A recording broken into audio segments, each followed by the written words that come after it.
Hello मित्रांनो, स्वागत आहे तुमचं मराठी ॲस्पायरंट या यूट्यूब चॅनलवर। मित्रांनो, माझं नाव आहे प्रवीण निकुरे। मी भारतीय डाक खात्यामध्ये ॲज अ पोस्टमन म्हणून काम करतो। ठीक आहे, मी ऑलरेडी MTS पण एक्झाम क्रॅक केली होती। पोस्टमन, MTS आणि तलाठी या तिन्ही पण एक्झाम क्रॅक केल्या होत्या मी। ठीक आहे, तलाठीमध्ये जॉईनिंग मिळाली नाही डॉक्युमेंट व्हेरिफिकेशनमध्ये कटल्यामुळे, आणि MTSला पगार कमी असतो म्हणून त्यामुळे मी ती जॉईन केली नाही। आता पोस्टमन मी जॉईन केली आहे। ठीक आहे, आता माझा विषय माझी ओळख आता संपली आहे। डायरेक्ट आता आपल्या मुद्द्याकडे वळतो। आजचा विषय आहे SSC MTS या पदासाठी जॉब प्रोफाईल काय आहे। जॉब प्रोफाईलमध्ये काय तर तुमचं सॅलरी स्ट्रक्चर काय आहे, जॉब प्रोफाईल तुम्हाला काय काम करावं लागेल ती माहिती, त्यानंतर जॉब लोकेशन, तुमचं लोकेशन जॉब कुठे मिळेल ते, त्यानंतर प्रमोशन्स तुमचे कशा कोणकोणत्या पदावर तुमचं प्रमोशन होईल। SSC MTS झाल्यानंतर तुमचं प्रमोशन कोणकोणत्या पदांवर आणि किती वर्षानंतर होईल ते सांगतो। त्यानंतर सुट्ट्या, तुम्हाला वर्षाच्या किती सुट्ट्या मिळते। ठीक आहे, जेणेकरून तुमचा SSC MTS बनल्यानंतर वरील पदांसाठी तयारी करण्यासाठी तुम्हाला सुट्ट्या किती मिळते ते सर्व गोष्टी तुम्हाला इथे मेन्शन करतो। ठीक आहे, सरळ डायरेक्ट आता आपल्या मुद्द्याला हात लावतो किंवा व्हिडिओला सुरुवात करतो। सर्वात पहिला आहे सॅलरी स्ट्रक्चर।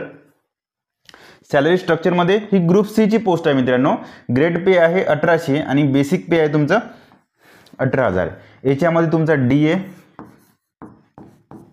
TA, HRA इत्यादी गोष्टी ॲड होते। ठीक आहे, जवळपास तुमचं 18,000 गुणिला 1.7 जरी केलं तुम्ही तर तुमचं डायरेक्ट पेमेंट निघू शकते। ठीक आहे, इनिशियल इनहँड सॅलरी 30 प्लस 30 ते 31 तुम्हाला किंवा 29,000 ते 32,000च्या दरम्यान तुम्हाला इनहँड सॅलरी राहील। ओके, आमच्या ऑफिसमध्ये पोस्टामध्ये जे MTS आहे त्यांचा स्टार्टिंग पेमेंट आहे 29,000 इनहँड सॅलरी। ठीक आहे, चला नेक्स्ट, ग्रॉस सॅलरी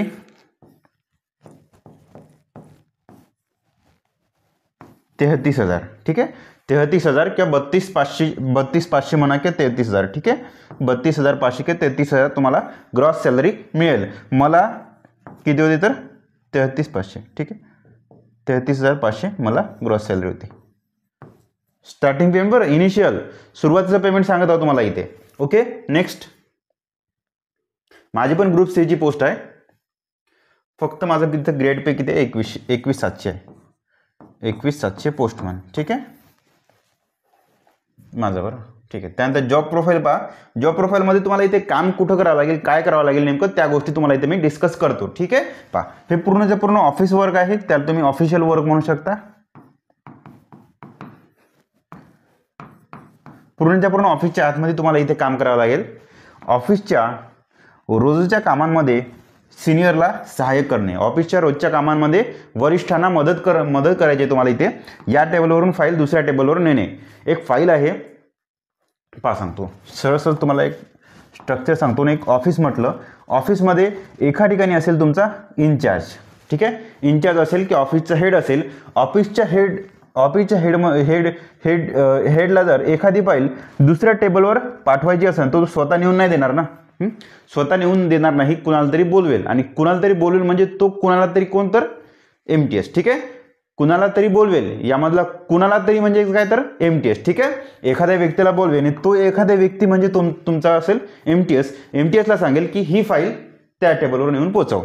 ठीक आहे, या गोष्टी तुम्हाला इथे कराव्या लागेल का वरिष्ठांद्वारे एक फाईल वरिष्ठांद्वारे एखादी पेज म्हणू शकता, झेरॉक्सचं पेज म्हणू शकता, फाईल म्हणू शकता, एका टेबलवरून दिलेलं दुसऱ्या टेबलवर नेऊन पोहोचवणे। ठीक आहे, त्याचप्रमाणे फाईलसोबतच तुम्हाला मेसेज पण पोचवावा लागेल का वरिष्ठांनी एखादी मेसेज दिला तर तो मेसेज तुम्हाला कनिष्ठांपर्यंत पोहोचवणे, किंवा वरिष्ठ एखादी त्याला काय म्हणतो आपण क्लर्क म्हणू शकता किंवा सिनियर कोणताही असो, मॅनेजर। ठीक आहे, एक मॅनेजर ठीक आहे, मॅनेजरनी दिलेला एखादी मेसेज असिस्टंट मॅनेजरपर्यंत पोहोचवणे किंवा क्लर्कपर्यंत पोहोचवणे इत्यादी काम तुम्हाला इथे करावे लागेल। त्यानंतर तुम्हाला काही बाबतीत कम्प्युटर वर्क पण असेल, हे फार कमी असेल। त्यानंतर डाटा रेकॉर्ड ठेवणे सोबतच फाईल मेंटेन करणे। ठीक आहे, म्हणजे काय तर तुम्हाला तुमच्या ऑफिसमधले जे रेकॉर्ड्स आहे, डाटा आहे, फाईली आहे, त्या फाईलीबरोबर सांभाळून ठेवणे. ओके, इत्यादी कामं तुम्हाला इथे करावे लागेल. जॉब प्रोफाईलच्या नंतर मित्रांनो जॉब लोकेशन बघा कुठे असणार, on your choice, all over India. परंतु कुठे, तुम्ही ज्या स्टेटमधून ज्या राज्यातून फॉर्म भरला त्याच राज्यात. ठीक आहे, ज्या राज्यातून फॉर्म भरला त्याच राज्यात. महाराष्ट्रामधून फॉर्म भरला आपण तर महाराष्ट्रामध्ये. ठीक आहे, महाराष्ट्रामधून फॉर्म भरला तर महाराष्ट्रामध्ये तुमचं जॉब लोकेशन राहील. महाराष्ट्रामध्ये शहर कोणतं डिसाईड करण ते तुमच्या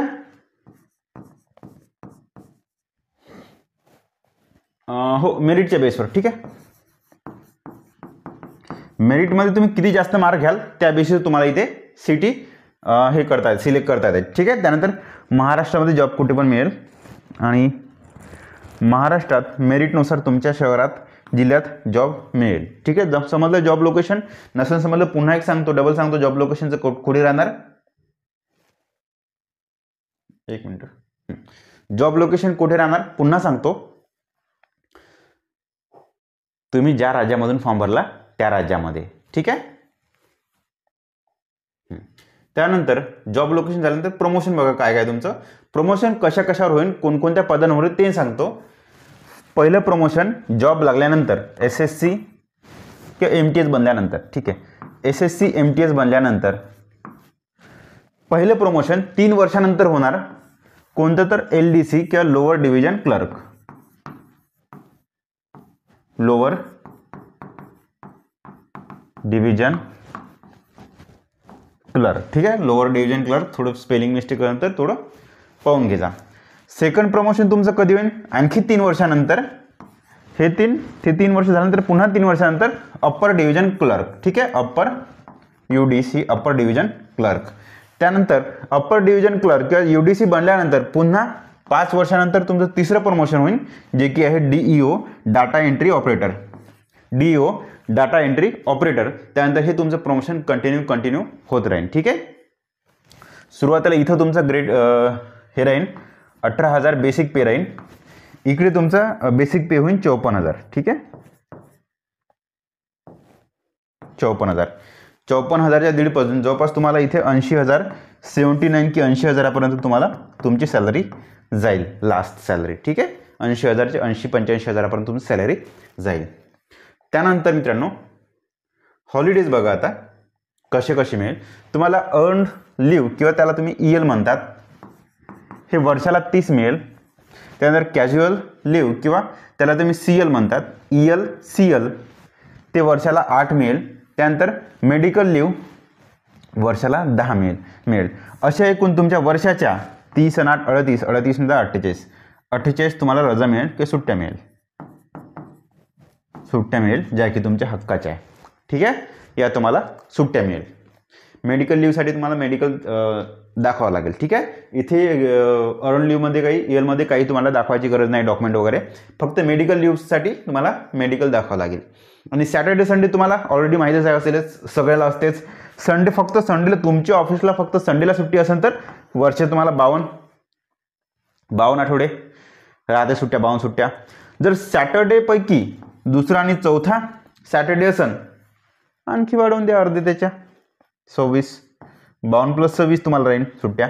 ठीक आहे, जर सॅटर्डे आणि संडे दोन्ही दिवस सुट्ट्या असेल, 5 डे ऑफिस असेल, 5 डे वर्क किंवा 5 डे ऑफिस असेल तर तुम्हाला एकूण 102 तुम्हाला दिवस सुट्ट्या मिळेल. ठीक आहे, एवढ्या बघा सुट्ट्या. जर मी पकडतो म्हटलं हे 48, 52 आणि अर्धे सॅटर्डे म्हणजे दुसरा आणि चौथा सॅटर्डे पकडतो म्हटलं तर किती सुट्ट्या होत्या पहा, हे 100 होत आहे. 100 आणि 26, 126 तुमच्या सुट्ट्या होत आहे. 364 किंवा 366 वर्षाचे 366 डेजपैकी तुम्हाला 125 दिवस, 100-125 दिवस तुम्हाला सुट्ट्याच मिळत आहे.